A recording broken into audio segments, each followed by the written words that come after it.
Subscribe to our channel and press the bell icon so that you never miss any video lesson from Rao's IAS Study Circle. Join the official Telegram channel of Rao's IAS Study Circle to stay updated and get all the materials on the Telegram. The link to the channel can be found in the description box. Hello and welcome to Daily News Simplified, an answer to what, why and how of newspaper reading from our UPSC Civil Services examination perspective. Now today let us take up the New Delhi edition of the Hindu newspaper dated 18 June 2021. The news to be taken up for discussion has been displayed on your screen and timestamping for the same has been provided in the description box below of the YouTube. So on this note, let's start our today's discussion from our UPSC Prelims and Mains perspective. The first news to be discussed appears as a lead article on page number 6. It says, a judicial pushback to draconian legal regime. And this legal regime is with respect to the Unlawful Activities Prevention Act of 1967. So in this regard, the author in this article says that the Delhi High Court ruling is a way forward in finding a balance between civil rights and the imperatives of anti-terror laws.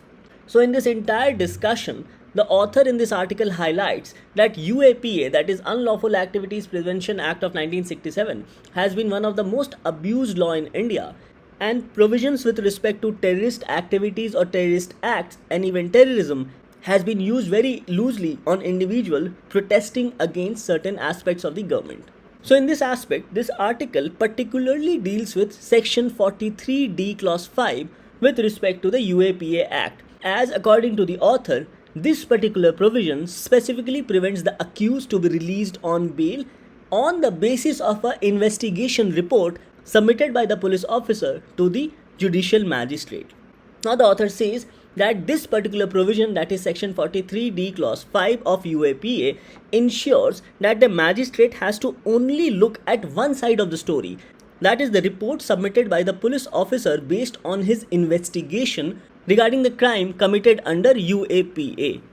Thus, based on the investigation report submitted by the police officer, magistrate can deny bail based on section 43D clause 5 of UAPA if the accusation is believed to be true as per the report of the police officer.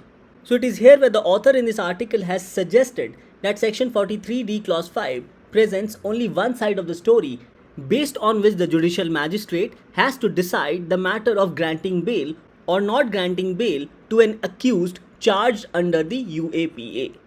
So here one needs to understand the exact provisions with respect to section 43D clause 5. Now before that, we also need to know what has been provided under chapter 4 and also chapter 6 of UAPA, so that we can better understand the description provided under section 43D clause 5. Now chapter 4 of UAPA Act provides for punishment for terrorist activities, and here section 15 deals with terrorist act and section 16 provides for punishment for terrorist act. Similarly, other provisions under this chapter provides for punishment with respect to raising funds for terrorist act, for conspiracy regarding terrorist act, punishment for organizing terrorist camps, punishment for recruitment of any person or persons for terrorist activity, punishment for harboring, punishment for being a member of terrorist gang or organization, punishment for holding proceeds of terrorism, punishment for threatening witness, offences by companies involved in terrorist activities, offences by societies or trust with respect to terrorist activities, and also punishment for offences by companies, societies or trust with respect to the aspect of terrorist act or terrorist activity. Now chapter 6 of UAPA provides for terrorist organizations and individuals. Now we know that recently UAPA was amended and 4th schedule was added to UAPA, which provides for individuals who are declared as terrorists. So in this backdrop, this chapter provides for amendment of the schedule, denotification of terrorist organization or individual, review committees, offense relating to membership of a terrorist organization, offense relating to support given to a terrorist organization, and even offense of raising fund for a terrorist organization. So these two chapters primarily deals with punishment for terrorist activities and also terrorist organizations and individuals. So after understanding the backdrop with respect to chapter 4 and 6 of UAPA Act, let's go through this particular provision, that is section 43D clause 5 of UAPA. So this provision highlights that if any person is punished under chapter 4 or 6 of UAPA, then they shall not be released on bail. So it says that no person accused of an offence punishable under Chapter 4 or 6 of UAPA shall be released on bail or on his own bond unless the public prosecutor has given an opportunity of being heard on the application for such release. So this opportunity is only provided to the public prosecutor. And this is what the author in this article has highlighted, that section 43D clause 5 only allows one side of the story to be told to the judicial magistrate, based on which the judicial magistrate decides to either grant bail or refuse bail.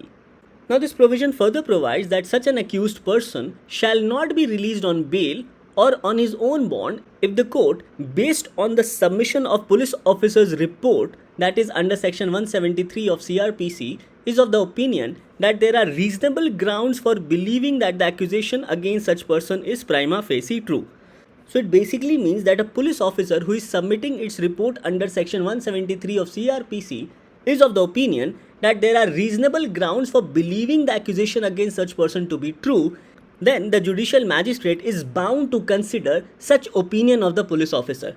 And this is where the author says that it has been seen in most of the cases that granting bail in such situation becomes difficult if the police officer believes the accusation made to be true. And it is here where the rights of the accused becomes questionable. And because of this, the author says that this particular provision is mostly abused under UAPA. So the question becomes as to why granting bail to an accused becomes important. Now here the author argues that trial of criminal cases continues for years or even decades in India as we follow the adversarial system. Now in the adversarial system, the investigation is carried on by the police officers and the judges are not directly involved in the investigation process. Further, the trial takes place through cross-examination of witnesses from both sides. And based on the cross-examination of witnesses by both sides, judgment is given by the court. So here the author argues that based on the adversarial system, trial of criminal cases continues for years. And since the criminal case continues for years, and hence the under trial continue to be in jail for number of years. And it is because of this the author says that right to bail in such situation becomes the only safeguard and guarantee of constitutional right to liberty specifically provided under Article 19 and 21 of the Indian Constitution. However, this right to bail is further restricted under section 43D clause 5 of UAPA, as according to the author, this particular provision of UAPA binds the court to consider investigation reports submitted by the police officer only. That is, only on the basis of the opinion given by the police officer in its report, the magistrate has to decide the case of bail. Now, because of this particular provision under UAPA, the report of the police officer becomes one-sided, and that report is also not challenged through cross-examination. So here the author says that one-sided, unchallenged report of the prosecution, that is the state, goes against the rule of law and also has the ability to deny freedom for under trials for years. So these are the reasons which are provided by the author as to why granting bail to accused becomes important in such criminal cases. Now, based on these understandings, let us go through the important points or important highlights of Delhi High Court judgment, where the Delhi High Court has categorically stated that all criminals cannot be termed as terrorists. Here the High Court has said that initial burden to prove guilt lies primarily on the prosecution, that is on the state. Hence, the government or the state must take every step to prove the accusation to be true. Now, regarding charging of individuals under UAPA, the court stated that individuals must be charged with specific criminal offense and their accusation must not be on loose or vague term. Further, the Delhi High Court also stated that application of UAPA must be limited only to terrorist activities as defined or as provided under the UAPA Act. And so far we have seen that section 15 of UAPA provides for the terrorist act or terrorist activities. And based on this, the term terrorism should not be used loosely on any criminal charge. Further, the Delhi High Court also stated that to attract provisions of Unlawful Activities Prevention Act, police report, which is provided under section 173 of CRPC, must reveal factual, individual specific and specific allegations of crime charged under UAPA, and these charges should not be vague or made on loose terms. Thus, allegations linking accused to terrorist act must be specific in nature. Another important point highlighted by the Delhi High Court was that inference or hypothesis drawn by police in their investigation report does not count at the time of granting bail, and right to protest and also dissent forms part of constitutional setup in a democratic country as provided under Article 19(1)(a) of the Indian Constitution with respect to freedom of speech and expression for every citizen of India. However, this fundamental right has also a reasonable restriction provided under Article 19 Clause 2. So these are some of the important highlights as provided by Delhi High Court. Now this discussion becomes important as question has been asked by UPSC on UAPA in 2019. This question was asked in GS paper 3. The question was, Indian government has recently strengthened the anti-terrorism laws by amending the Unlawful Activities Prevention Act 1967 and the NIA Act. Analyze the changes in the context of prevailing security environment while discussing the scope and reasons for opposing the UAPA by human rights organization. And this question was to be answered in 250 words. So we understand that this topic of UAPA becomes important from the perspective of our GS mains examination. Now this topic of UAPA has been discussed in detail on 10th March 2021. So to understand the backdrop as to why UAPA Act was legislated, you can go through this DNS dated 10th March 2021, where every important aspect including the amendment made in UAPA has been discussed. So this topic becomes important primarily from our mains perspective under GS paper 3 and also under GS paper 2, especially with respect to the aspects of governance and accountability. And in the prelims, question can be asked on the aspect of rights issues of citizens who are charged under UAPA. So with this discussion, let's move to the next article. Now moving further, let's take this article appearing on page number 7. It says, recovery takes more than reforms. Now this article highlights that outbreak of COVID-19 has impacted both demand and supply side simultaneously, and this has led to the twin shock. On the demand side, there has been lack of demand from consumers as they are hesitant to invest in the market, and from the supply side, even industries are hesitant with respect to production of goods. And this twin shock on both demand side and supply side has led to economic recession. Now very recently, the National Statistical Office has released the provisional estimates of national income for the year 2020-21. And according to this report, Indian economy has suffered the worst form of economic recession in the last 49 years since 1979-1980. Now to counter the economic slowdown in the economy, the author has suggested for a two-pronged measure, namely to increase private sector investment in the economy and also adoption of counter-cyclical fiscal policy. Now here first of all understand about the cyclical fiscal policy and also about counter-cyclical fiscal policy. So cyclicality of fiscal policy refers to change in directions of government expenditure and taxes based on economic conditions. So basically there are two types of fiscal cyclical policy. One is a pro-cyclical policy and the other is a counter-cyclical policy. Now as we understand that cyclicality of fiscal policy refers to change in direction of government expenditure and taxes based on economic conditions. So here let us understand through the example of economic conditions such as recession and also during instances of higher rate of inflation. So first of all, let us understand about counter-cyclical fiscal policy. So under this policy, government takes steps that goes against the direction of economic cycle. So if there is recession in the economy, then government increases public expenditure and reduces tax in order to create demand in the economy. Whereas if there is higher rate of inflation in the economy, then government reduces public expenditure and increase taxes to control inflation and debt. Whereas with respect to pro-cyclical fiscal policy, government policy is in direction of economic cycle.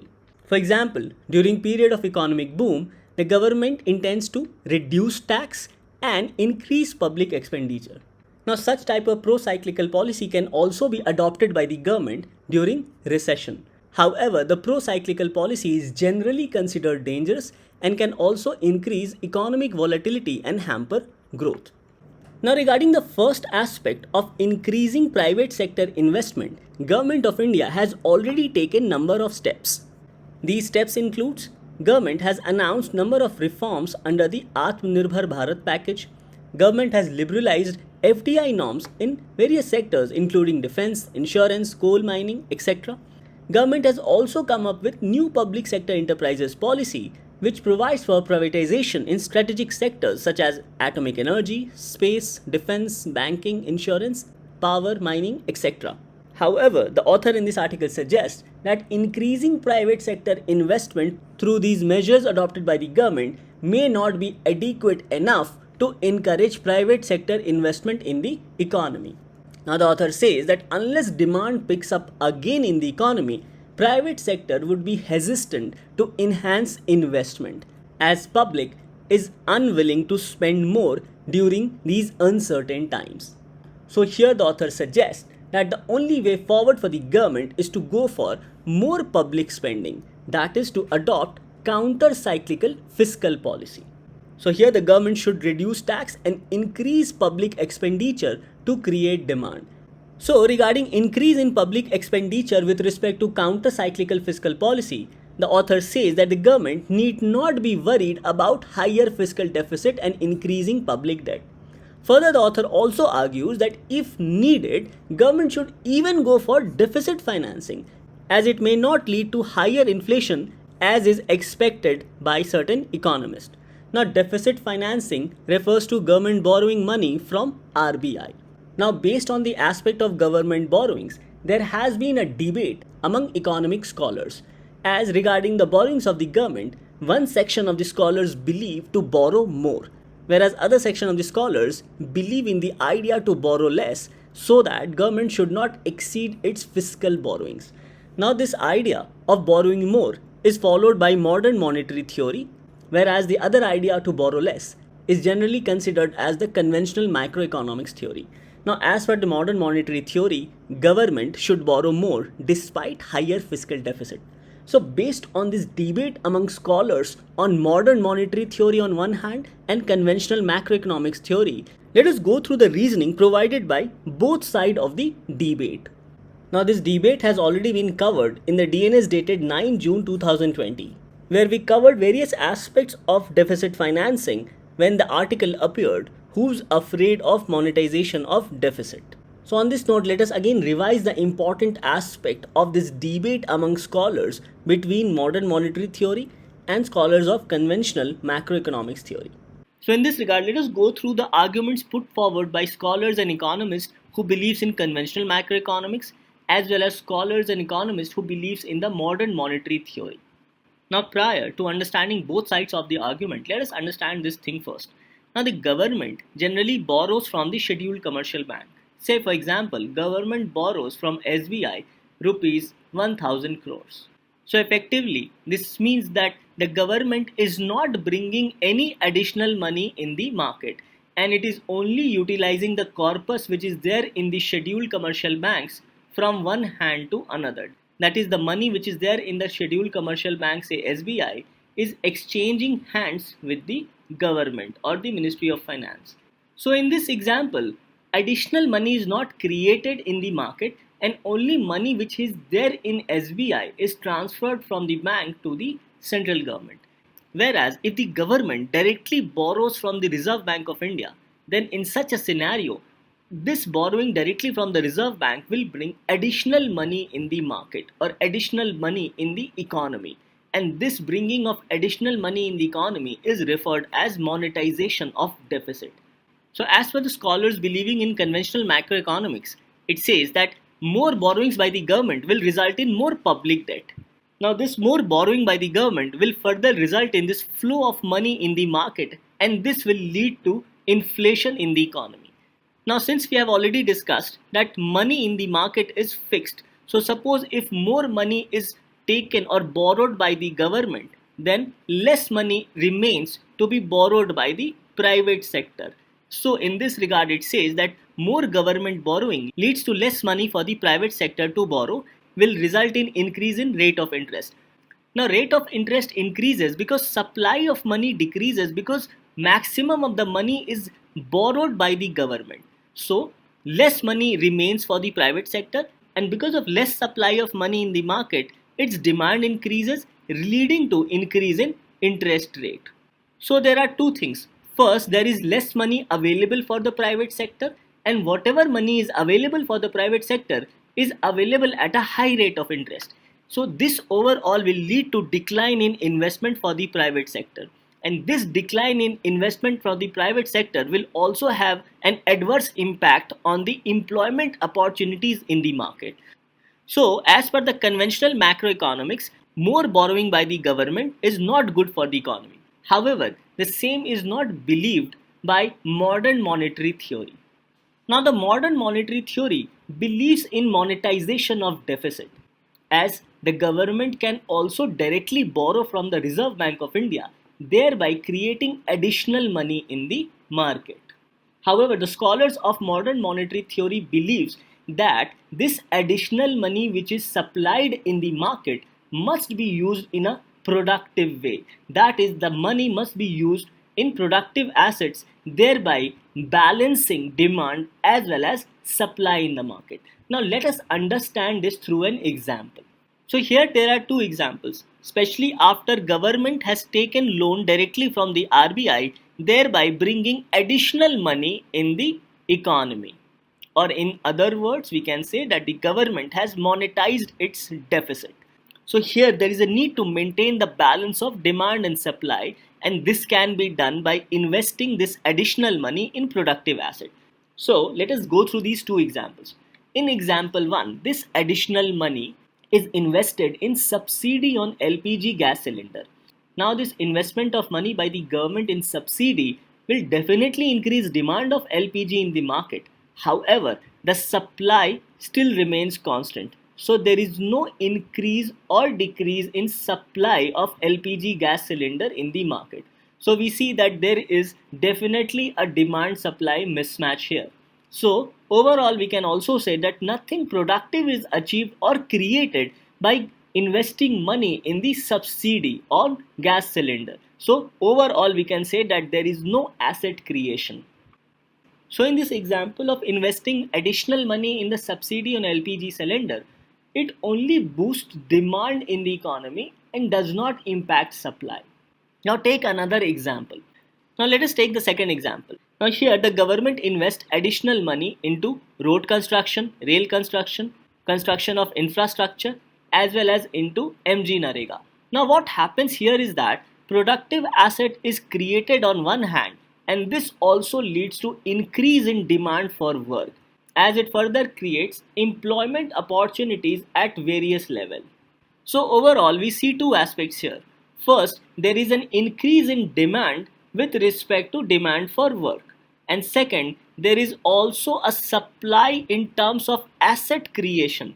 So we see there is a balance with respect to demand as well as supply.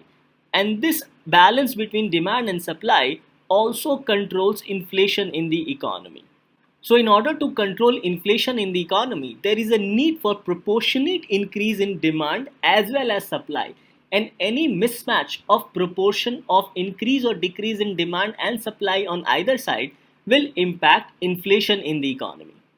So in this regard, the modern monetary theory scholars believe that the additional money raised by the government must be spent on productive asset creation, as it also balances demand and supply in the economy.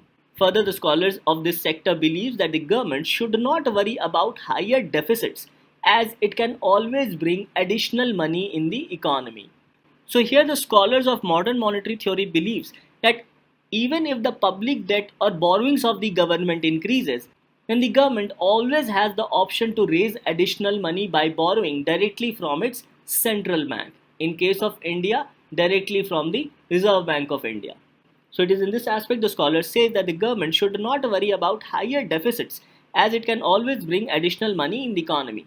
And in case this additional money in the economy results in higher inflation, then the government can always control this inflation by increasing the tax. So the government can use tax as a tool to control inflation.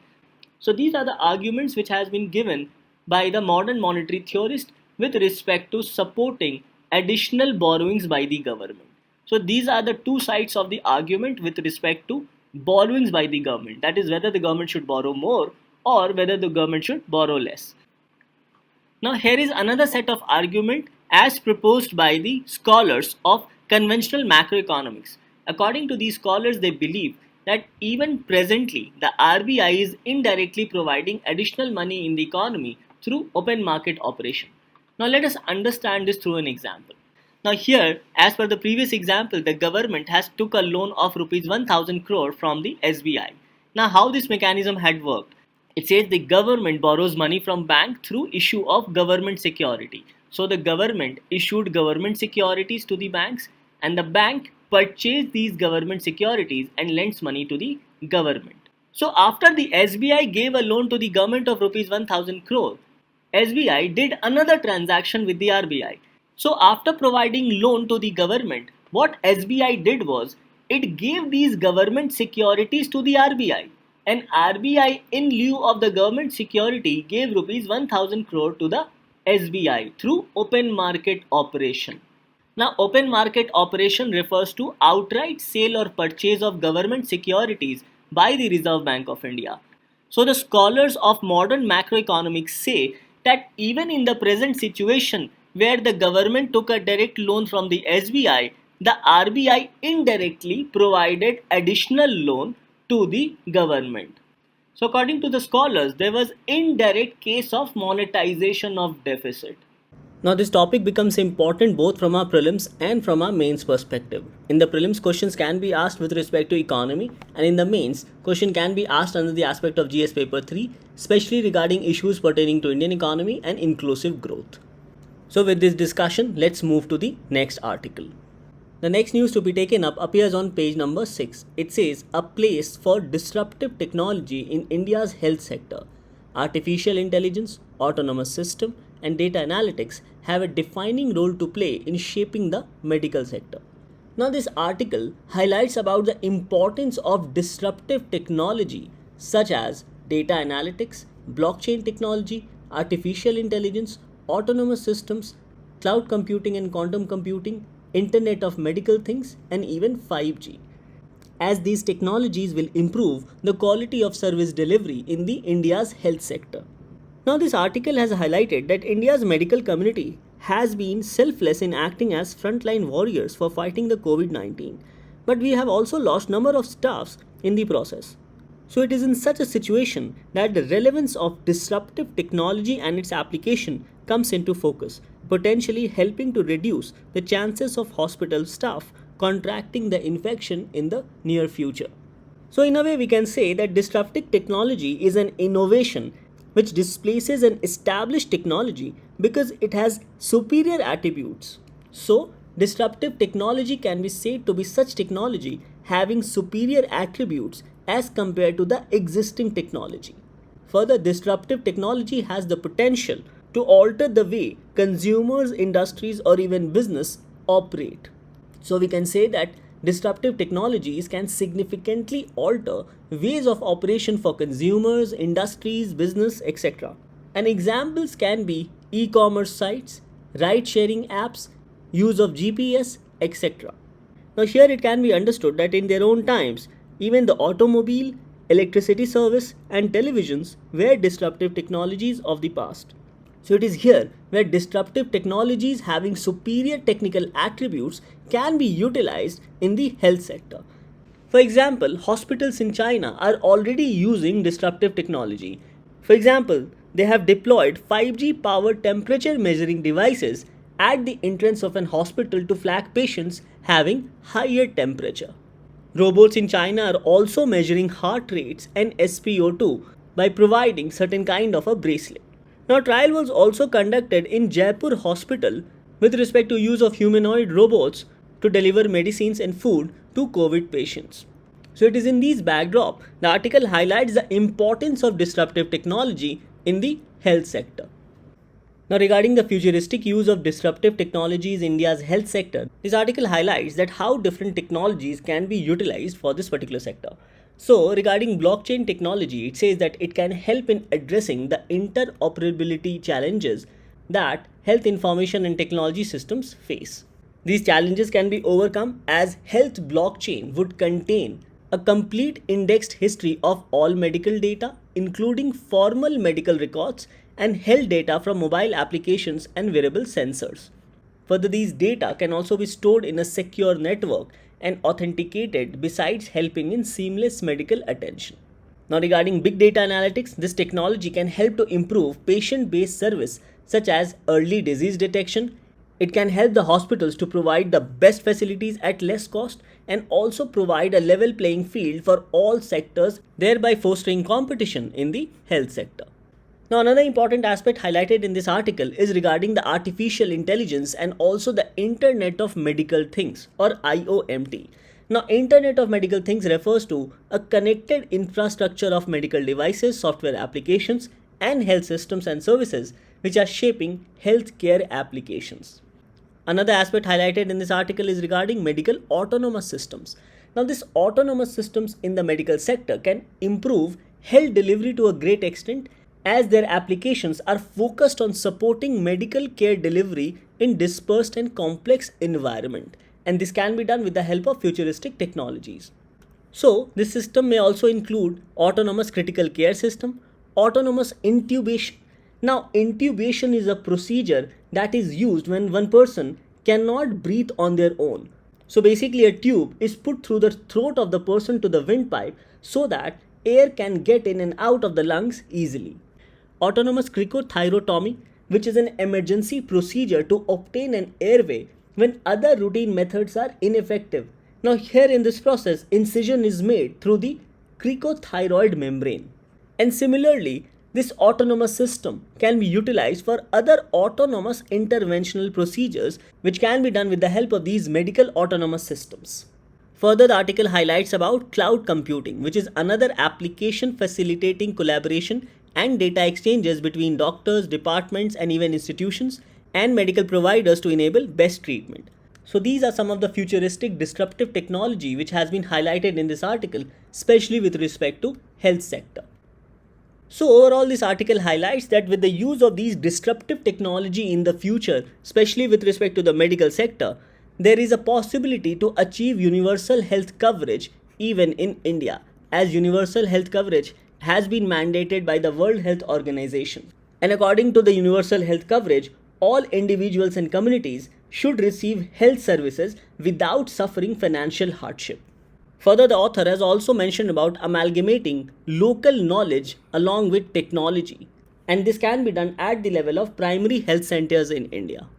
Thus, these are some of the important aspects highlighted in this article, especially with respect to futuristic use of these disruptive technology in India's health sector. Now, this article becomes important both from your prelims and mains point of view. In the mains, this topic gets covered under GS paper 3, especially with respect to science and technology, along with development and their application and effects in everyday life, awareness in the field of IT, space, computers, robotics, etc., and also development of new technology. Whereas in GS paper 2, questions can be asked on the issues relating to development and management of the area of health. Whereas in the prelims, question based on these technologies can be asked as a part of general science. So with this discussion, let's take up our next two articles. Now the next article to be discussed appears on page number 4.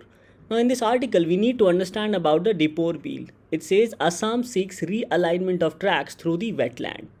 Now this news has highlighted that the Assam government has proposed the realignment of a broad gauge railway line through the Deepor Beel, an important bird area designated under the Ramsar Convention of Wetlands. Now in this regard, we need to know about important bird areas. Now this is because UPSC has asked a prelims question in 2015. Let's go through the question first, then we'll try to answer this particular question. The question says, with reference to an organization known as Birdlife International, which of the following statements are correct? Options are: first, it is a global partnership of conservation organizations. Second, the concept of biodiversity hotspots originated from this organization. And third, it identifies the sites known or referred to as important bird and biodiversity areas.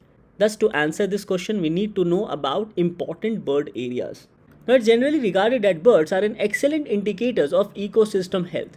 And in this regard, the Important Bird Area program of Birdlife International aims to identify, monitor, and protect a global network of IBAs or important bird areas for conservation of world's birds and associated biodiversity. So as you can see, it mentions about both world birds areas and also associated biodiversity.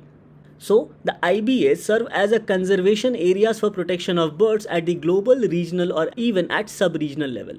And according to BirdLife International, designation of important bird areas is based on standardized criteria, namely, first, area holding significant numbers of one or more globally threatened bird species.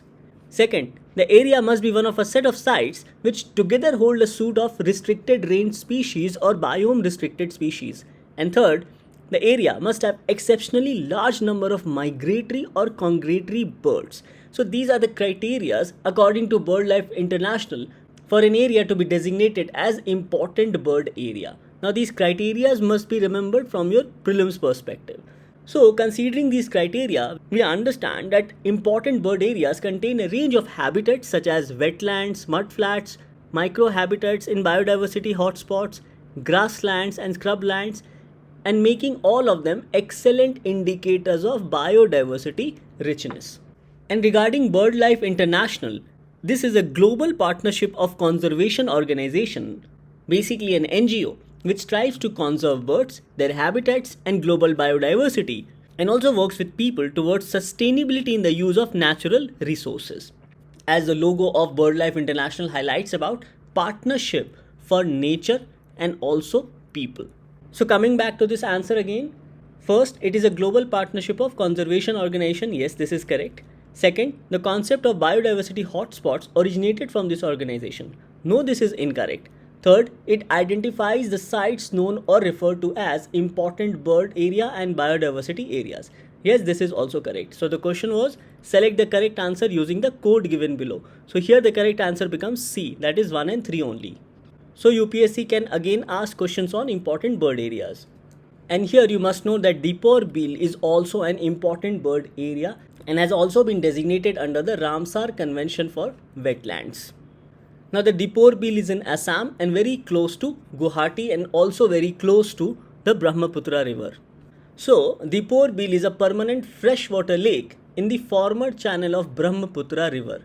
And because of this, it is of great biological importance and also essential as it is only a major stormwater storage basin for the city of Guwahati. Further, this Beel also becomes significant as it is a staging site of migratory birds. As we have seen that this was one of the criteria to be designated as an important bird area. And this area at times also sees one of the largest concentrations of aquatic birds in Assam, especially during the winter. Further, some globally threatened birds can also be sighted at Deepor Beel, such as spot-billed pelican, lesser and greater adjutant stork, and also Bayes pochard. Now, potential threat to the Beel includes overfishing resulting in hunting pressure upon the water birds, pollution from pesticides and fertilizers, and also infestation by water hyacinth. Further, it has also been stated that a proposal to create a sewage canal from the city directly to the Beel is considered to be disastrous in its potential effects. So these can be said to be some of the important aspects about the Deepor Beel. Thus, this article primarily becomes important from our prelims perspective as questions can be asked on the aspects of environmental ecology and biodiversity. So with this discussion on Deepor Beel, let's take up our last article. Now the last article to be discussed appears on page number 11. It says, Chinese astronauts dock with new space station, namely the Tianhe space station. The country, that is China, plans to have a fully functioning station by the year 2022. So Chinese authorities is looking forward for a fully functioning Tianhe space station by the year 2022. Now in this regard, the Shenzhou 12 spaceship was launched from Jiquan Launch Center in the Gobi Desert in China. And this spaceship carried 3 astronauts who are scheduled to stay on the space station for another 3 months. This news highlights that the spaceship has successfully completed docking with the Tianhe space station. Now this is first of the 2 manned space missions which has been planned for the year 2021 by Chinese authorities.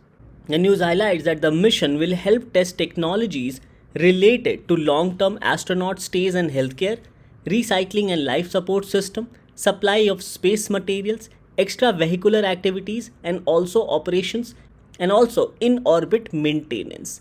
So these are the important aspects of the manned space mission launched from Jikwan Launch Center in the Gobi Desert. Now, this news is mostly factual based, and this becomes an important aspect with respect to current affairs of international importance in your prelims examination, and also with respect to the aspect of general science. So, with this discussion, let's take up the question for the day. Now, based on our discussion, this becomes your practice question for the day. The question is, which of the following statements are correct regarding the Deepor Beel? First, it is a permanent freshwater lake in a former channel of the Kaveri River. Second, it is designated as wetland of international importance. So the question here is, select the correct answer using the code given below. Options are A, 1 only, B, 2 only, C, both 1 and 2, and D, neither 1 nor 2. Now coming to the answer of yesterday, the question was, which of the following factors will help in advancement of monsoon to north and northwest India? Options were westerlies, western disturbance, and low pressure in the upper atmosphere of western Himalayan region. Now the solution provided on eLearn states that due to approaching mid-latitude westerly winds, further progress of monsoon over remaining parts of the northwest India is likely to be slow. So basically westerly slows down the southwest monsoon. And even the third option becomes incorrect. So the correct answer becomes B, that is 2 only. So with this discussion we come to an end to today's analysis. Thank you for watching DNS.